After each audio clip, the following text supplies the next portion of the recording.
Ертеде бір есек жолбарыс терісін тауып алып киіп алады екен. Сосын ол жолбарыс терісін кигеніне мәз болып аңдарға барады. Аңдар одан қорқып кетеді. Олар тығыла жөнеледі. Оған қуанған есеп ары қарай серуендеп кете береді. Сосын ол бір шын жолбарысты кездестіреді. Айтады есек: біз аңға шығайық дейді. Сосын жолбарыс айтады: онда сен орманнан аңдарды қу, ал мен болса ұстайын дейді. Жолбарыс бір бұланды қауып алады екен.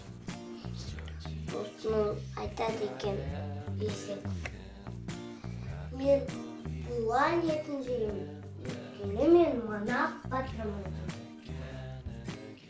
Сосын олар біраз күн өткеннен кейін тағы да аңға шығайық деп есек. Онда бұл жолы мен қуайын дейді. Ал сен ұста дейді есекке. Сол ұста дегеніне ол бір аңды да ұстай алмайды.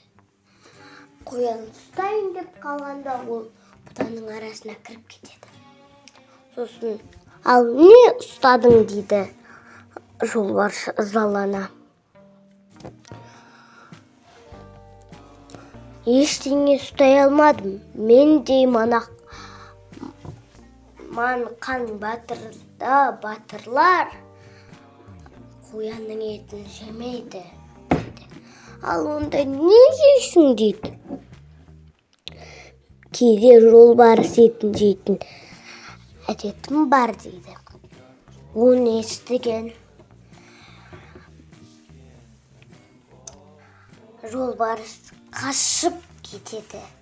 Жолда ол қасқырға жолығып: жолбарыс, қайдан жүгіріп барасың деп сұрайды қасқыр. Манақ батырдан қашып келемін дейді.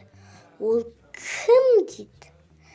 Терісі мен сияқты, құлақтары ұзын, құйрығы қысқа. Бірдеңе болса и-а дейді. Түскі асқа ол жолбарыс етін жейін деп паша-пашасын шығарайық дейді қасқыр. есек болса қолынан риза болып